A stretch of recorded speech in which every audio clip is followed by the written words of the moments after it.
I'm going to talk mostly about Klinefelter syndrome today, or almost exclusively, but I have done research in the area of other sex chromosome variations, XXX in girls, XYY in boys, and even other types of variations which are called Klinefelter syndrome variants. So 3 X's in a Y, and I've even had patients with 4 X's in a Y.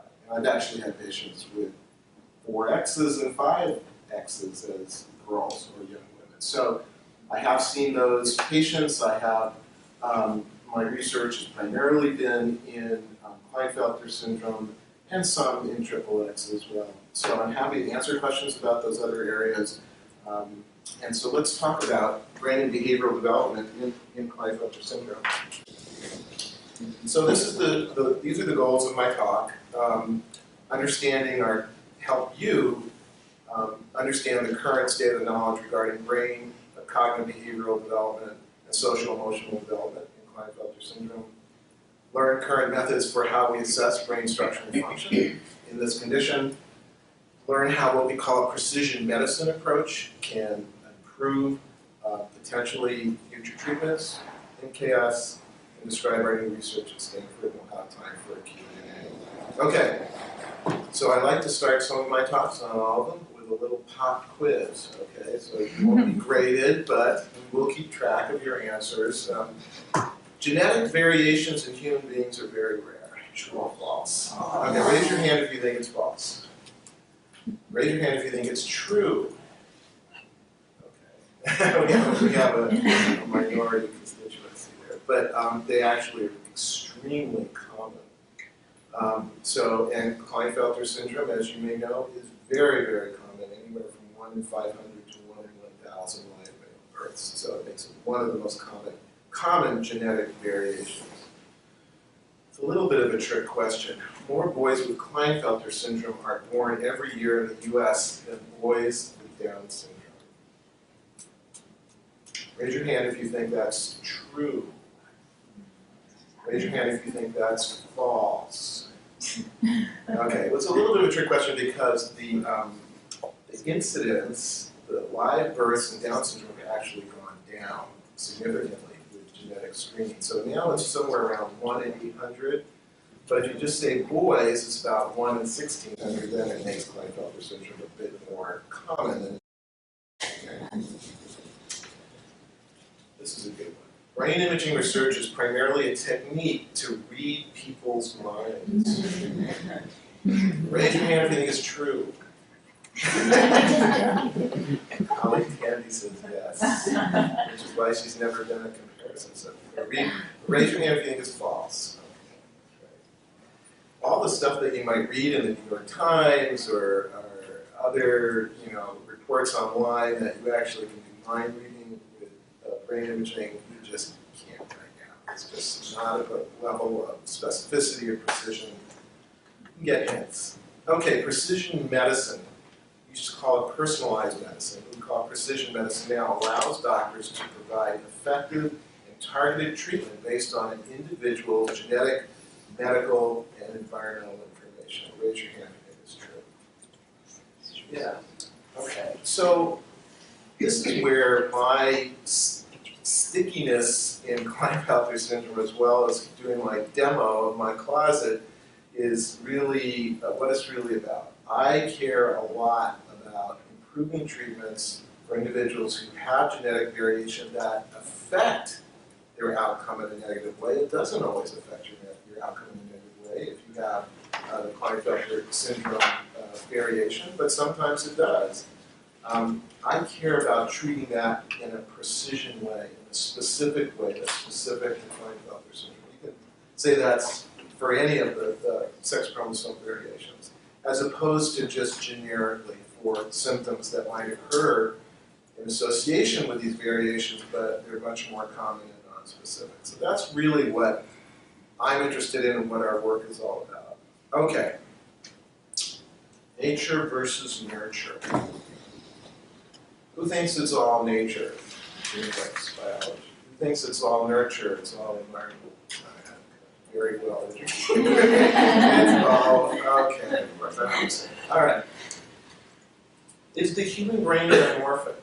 Forget chromosome variations here. So I'll make this even harder. So if I walk by a computer and there's a beautiful picture of a brain on it, can I tell whether it's male or female? No. No, I can't. That's absolutely correct. If I did precise measurements of specific areas and maybe brain function, would I be able to tell? Yeah, absolutely. It's true. What does dimorphic mean? Dimorphic means different bodies, different physical characteristics, two characteristics. Morphology refers to shape or size, and di means two. So it means they're different. Okay.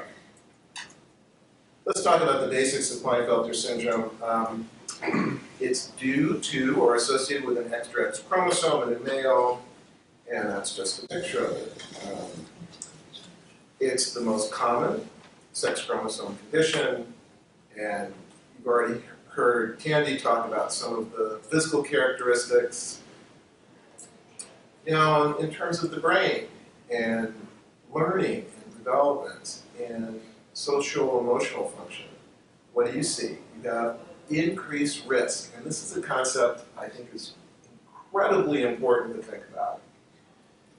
You're not talking about a one-to-one correlation between having a variation and having an outcome. It just never works that way with genetics. Okay? So you can have a particular variation that may be associated with a particular condition or disease or symptoms, and you may not actually have any of those symptoms. There are a lot of factors that influence whether you have that outcome. So we always talk about risk, but there is increased risk in Klinefelter syndrome associated with language problems, for one. What we call executive function problems. This is kind of the cognitive component of ADHD. Sometimes it gets, I wouldn't say mislabeled, but improperly labeled as ADHD, but it's organizing, synthesizing, prioritizing. Those are the executive function types of symptoms we're talking about. Social emotional problems. Depressive symptoms are not uncommon in particularly teens and young men who have Klinefelter syndrome, and it may, big underline, may be associated with testosterone treatment or lack thereof. There are many associated DSM diagnoses. Raise your hand if you don't know what the DSM is. Okay. DSM, Diagnostic and Statistical Manual. This is the taxonomy. This is the book that people in the mental health field use to bill your insurance companies based on the symptoms and signs that you or your family members present. So things like ADHD is a constellation of symptoms and signs that tend to congregate together. Same thing with depression. There are criteria for how long you're supposed to have them, when they're onset, and so forth. But the bottom line is these DSM diagnoses, while they are useful for communication between mental health providers and for providing services to children or adolescents still in school, you need those diagnoses because they capture the essence of what makes the school system provide the services that your child might need.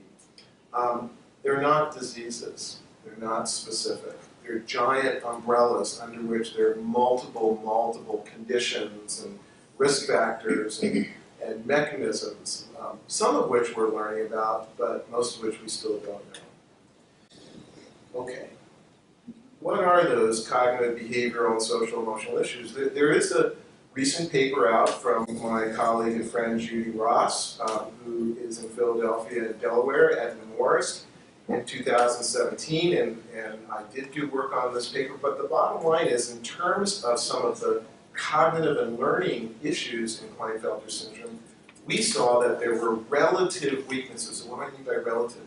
So when you do an examination of someone's learning abilities and cognitive strengths and weaknesses, you get a profile, okay? And it's kind of unusual, but particularly in Klinefelter syndrome as well as in other sex chromosome conditions, variations, to have that profile be just even across the board. So when I say relative weaknesses, what I mean is that for these areas, compared to overall abilities, these are particularly problematic.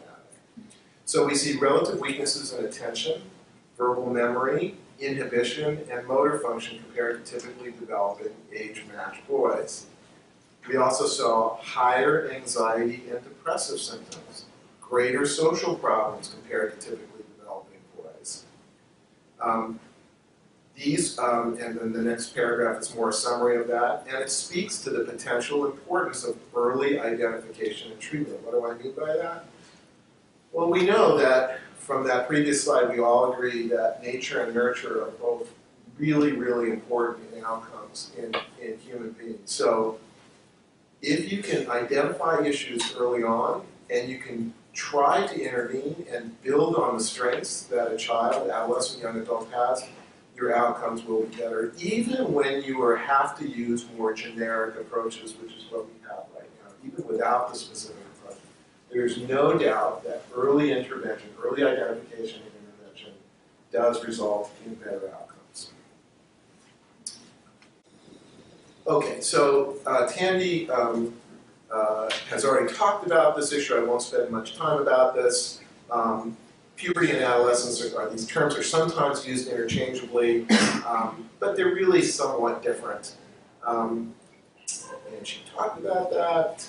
Now, Tandy also alluded to the fact that testosterone, in the family of androgen hormones, is important to brain development, and she couldn't have been more right about that.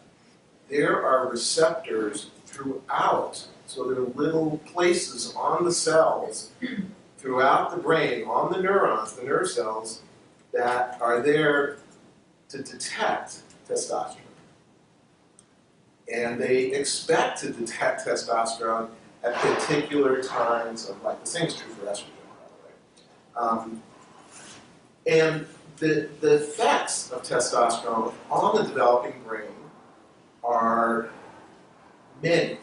Your change in the number of nerve cells or neuronal number, how the cells become more efficient in communication, those myelin sheaths that allow for very efficient communication in the brain, and the branching, the amount of connectivity that the cells make with other cells. We call those organizational effects.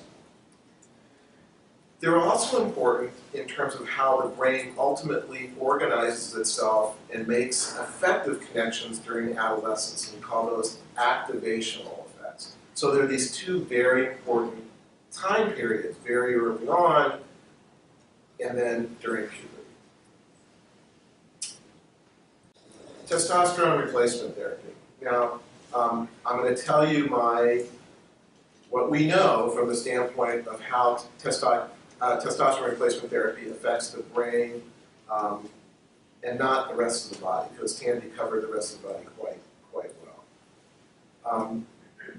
What's really amazing is that there's very little information out there as to how TRT, testosterone replacement therapy, affects or presumably improves cognitive, behavioral, or social emotional outcomes. We give it not for those outcomes. We give it to improve the development of secondary sexual characteristics. Now, you might think, okay, well, that might be enough, right? You cause greater muscle definition and pubic hair and more masculinization at a time when you should expect to have that. And that can feed back that the person feels more like their peers, and they can improve self-esteem and so forth, and acceptance by peers, and all those things might be true. But the likelihood is that it's not just limited to that kind of environmental feedback loop. The very strong likelihood is that it directly affects the brain with these organizational and activational effects, and leads to hopefully better outcomes across the board in terms of brain development and function. Now, I heard some questions, I think, about this beginning for Tandy, which is that there are a couple of early studies, I would call them preliminary studies, Tandy, you can tell me your opinion about this too, where low doses of androgen, not necessarily testosterone, in young prepubertal children may improve some outcomes, and that's even during late infancy, toddlerhood. But for a study that I was involved with Judy Ross, Judy gave, it was a placebo-controlled study, 4 to 12-year-old children with Klinefelter syndrome, boys, oxandrolone, which is an androgen testosterone type medication or substance, and we looked at outcome. Would it improve? So it's before the time you would normally give testosterone to induce or further puberty. And the bottom line is that, yeah, there were some, I'd say, mild to moderate beneficial effects. And it wasn't in the area that Dr. Judy Ross thought it would be. So you have to be careful about interpreting this. So in these clinical trials, you say you have primary outcomes or primary endpoints. And those are the ones you define before the trial, and you're kind of stuck with them. And then you have secondary outcomes or secondary endpoints, and those are the ones you say, well, okay, these might also improve. But if you're a member, if you're at the Food and Drug Administration, you actually only look at the primary endpoints for these clinical trials. But the primary endpoint being motor function was actually not so much improved. But there were some cognitive behavioral effects that seemed to be improved with these low doses of oxandrolone. Okay, what else should we know about testosterone replacement therapy? It seems if you have what we call hypogonadal men, so these are men who don't have enough testosterone production on their own, if you give them testosterone, this is regardless of whether you have Klinefelter syndrome or not, it does seem to improve mood and self-esteem. But there's that environmental feedback loop as well. There's just a recent article about this in men. Testosterone may protect against or even treat depression, not having to do with Klinefelter syndrome. There was a study that used testosterone as an ancillary medication for men who had depression. So they added it to the antidepressant, and it seemed to have a beneficial combined effect. I alluded to this before. These receptors for testosterone are found throughout the brain, but particularly, as you might expect, in regions underlying sexual behavior, but also regions of the brain that are involved in processing emotions, learning, and memory.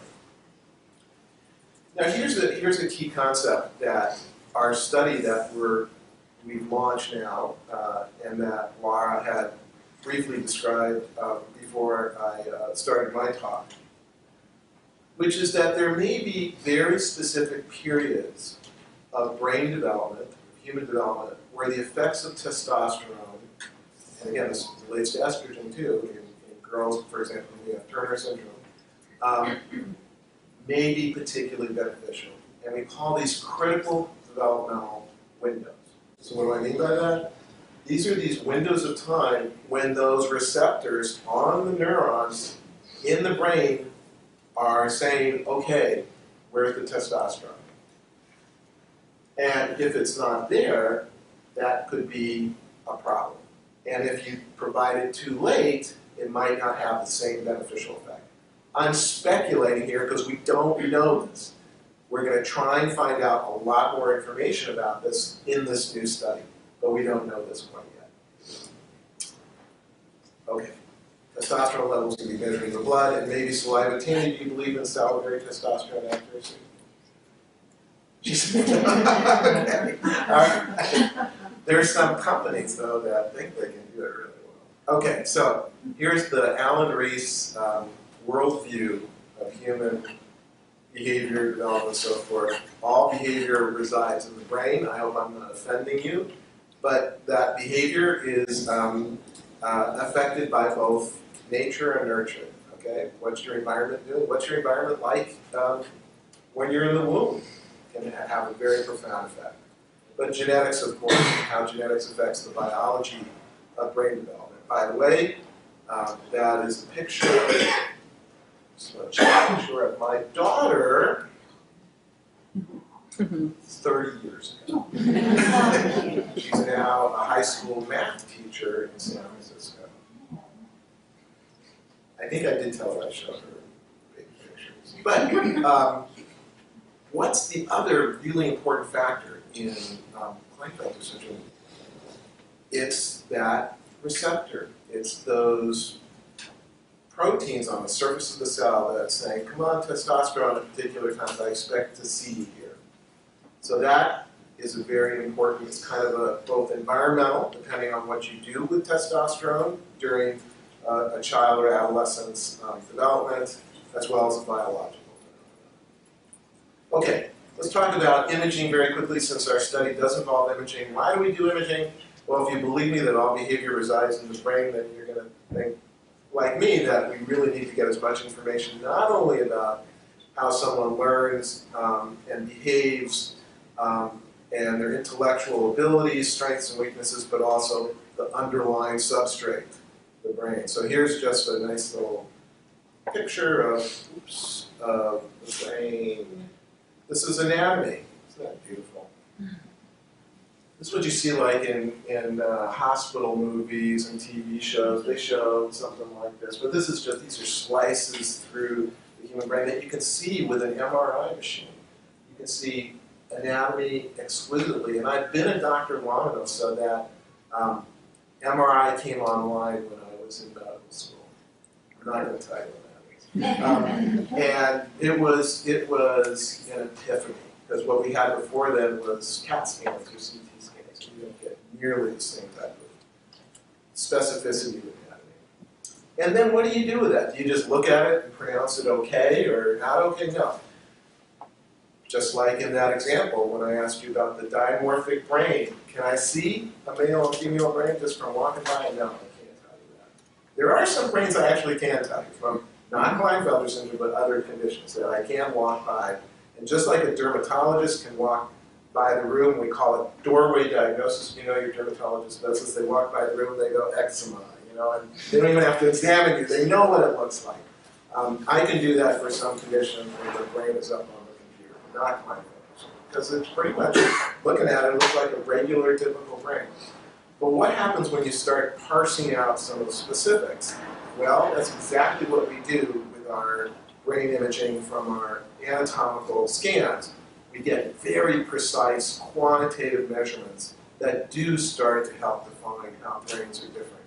Not only between males and females, but how they might be different between Klinefelter syndrome and boys who are the same age, the same intellectual cognitive ability who don't have Klinefelter. Okay, then, what else can we do? This is a picture of the brain's wiring. So these are the connections within the brain that we get from something called diffusion-weighted imaging. And the color says something about the direction they're going. The blue's going up and down, for example. And we can quantitatively measure that information from one brain or from a collection of brains from a group of individuals and compare them to others. So we have anatomy. Now we have connectivity or connections. What's left? Well, we can look at the brain dynamically as we have someone in the scanner. Raise your hand if you've ever had an MRI scan. There's a lot of people, right? Knees, backs, things like that. Or if you ever had a concussion, they might have put you in the scanner. We do have sound, or we don't? I can't remember. You just have to try it. We'll see. Oh, okay, yeah, okay. All right. I like to show this because it was a really cool study. We don't do this study in our Klinefelter syndrome research project, but it just shows you how a brain would respond dynamically, in this case, to listening to music. So this group is interested in how brains respond to music, particularly not only how it detects music, but the emotional response. So let's see if this will work.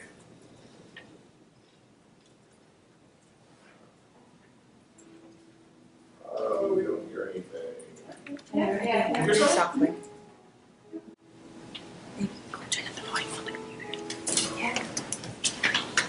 Is that cool or what?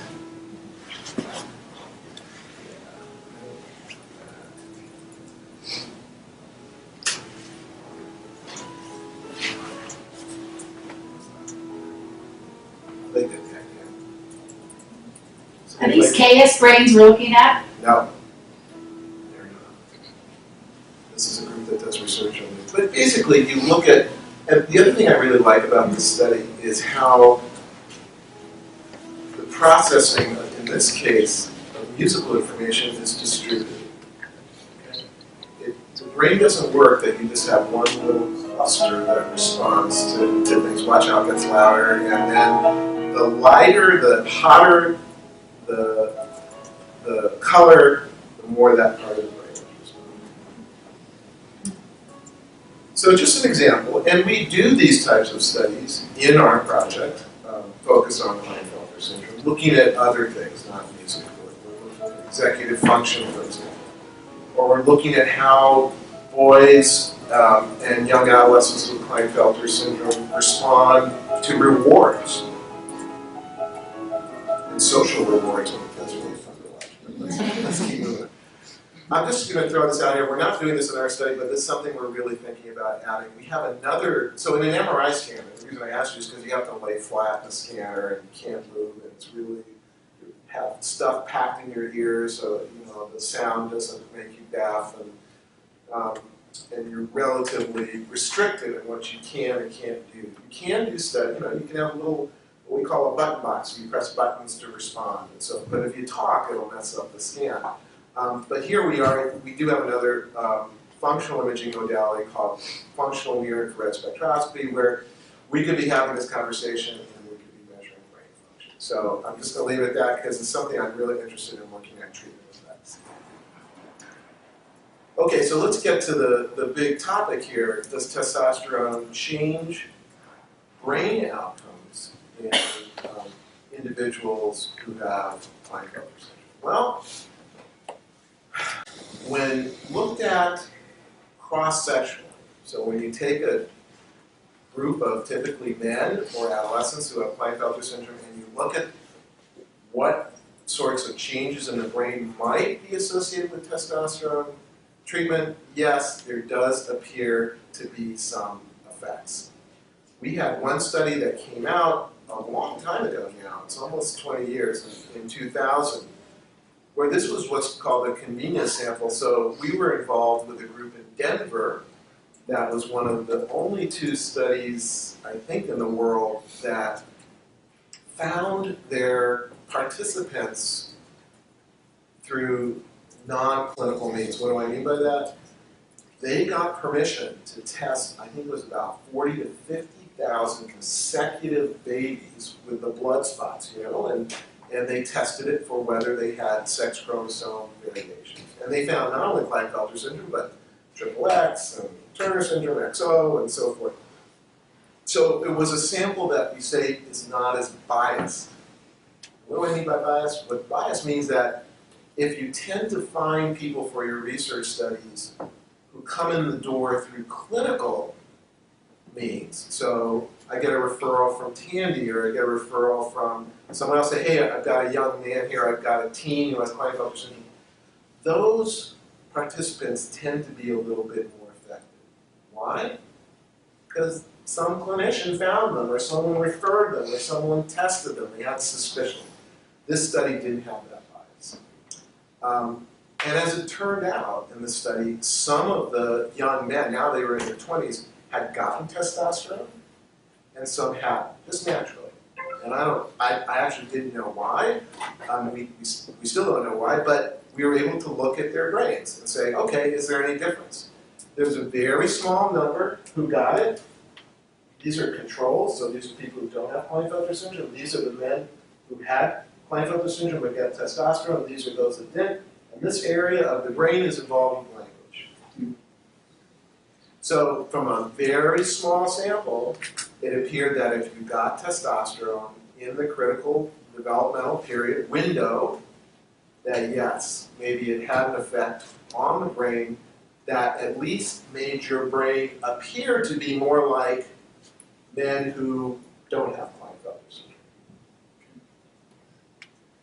This is a study that just came out that my colleague Laura Follen-Ross first authored in association with Judy Ross's group. And here we looked at this low-dose oxandrolone study that I referred to earlier in younger than pubertal males, okay? This is younger than pubertal. These are not doses. Someone was asking, well, what if you give testosterone at doses that may or may not induce puberty, that are too low, too high? The goal here was to say, okay, let's provide some androgens, it's not testosterone, but androgens, to a brain that may or may not expect to receive it. And is there going to be an effect? And here we looked at a part of the brain called the hippocampus. And everyone loves the hippocampus in neuroscience because it's this critical region underlying learning, memory, social emotional function, among other things. It's kind of a central way station for a lot of different circuits. And we looked at whether the hippocampus was more like boys who didn't have Klinefelter syndrome based on whether you were in the oxandrolone group. So this was placebo-controlled, so you didn't know presumably, whether you got the oxandrolone or whether you got a placebo. And it turned out the boys who got the oxandrolone, the testosterone-like androgen, seemed to have hippocampal size that were more like those that didn't have Klinefelter syndrome. The other thing we saw is that when we looked at one of the functions that should be presumably associated with the hippocampus, the larger the hippocampus, the higher the function. It was a memory skill. Interesting, provocative. Is it by any means defining? Conclusive? No, it is not. It's just whets your appetite to try and find out what really is going on.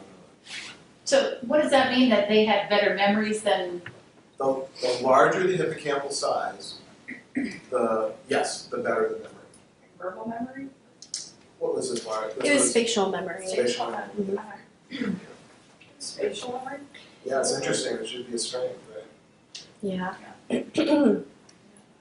So I believe in this test that they were measuring, they were looking at pictures and they were trying to assess how well the boys remembered those pictures. Okay, so here's the upshot. There's very little information available about the effect of hormone intervention in KS, other than the studies that I've already told you about. There are no studies showing the effects of testosterone on pubertal development in KS in terms of brain and behavior over time, meaning you measure it at more than one time point. One of the great risks in assuming that information from a single time point is definitive is that you don't know the histories of those groups leading up to that. So what you really want to do, if you want to know if something actually affects something else, you got to study it over time. That's a longitudinal design. It's clear that this discussion that we've already had about critical developmental windows is really important to KS. Those windows may correspond or coincide with the brain's readiness to be exposed to these hormones and facilitate the development of optimal brain structure and function.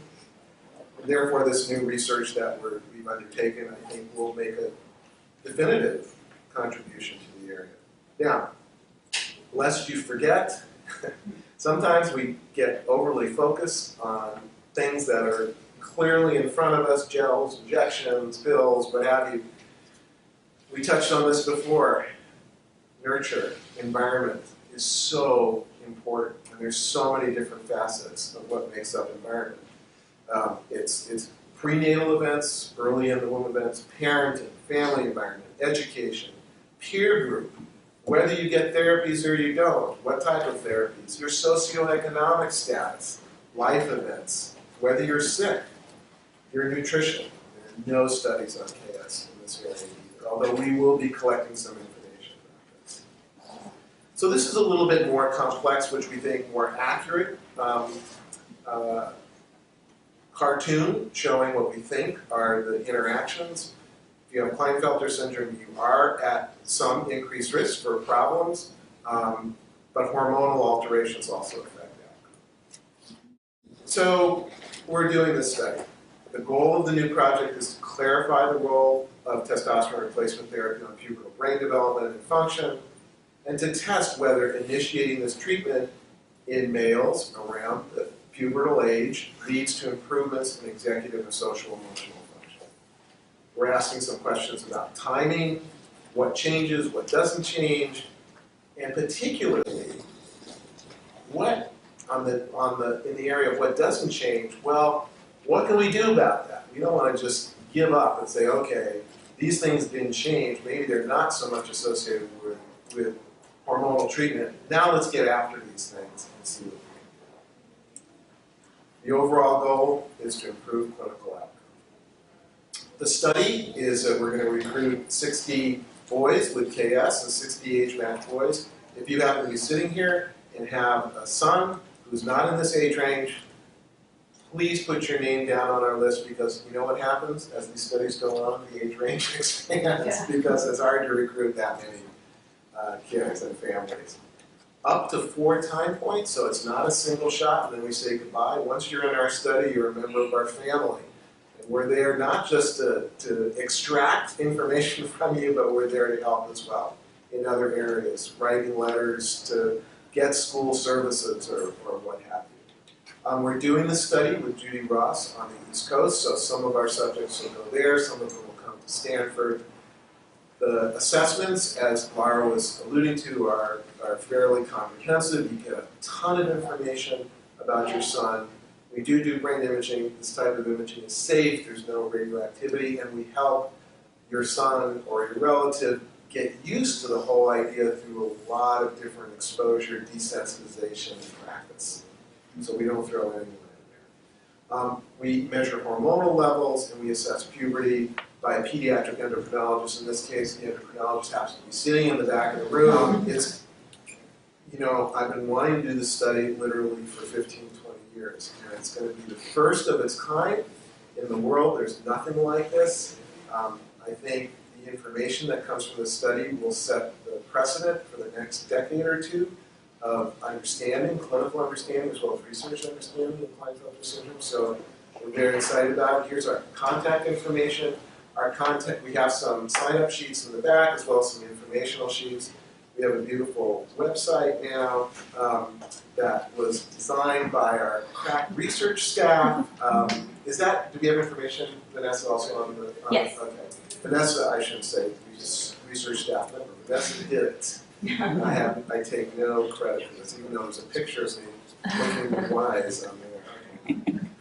So, thanks. Families who have participated in our studies, families who will participate in our studies. The National Institute of Child Health and Human Development is funding this study, so if you ever meet anyone from NICHD, say thanks. Vanessa, who's in the back, Laura, you met. Judy Ross, again, my friend and colleague who's been working in the area of Klinefelter syndrome for as long as I have. Tandy in the back, David Hong, one of my colleagues at the Center for Interdisciplinary Brain Sciences at Stanford, and I'm going to stop there. Thanks.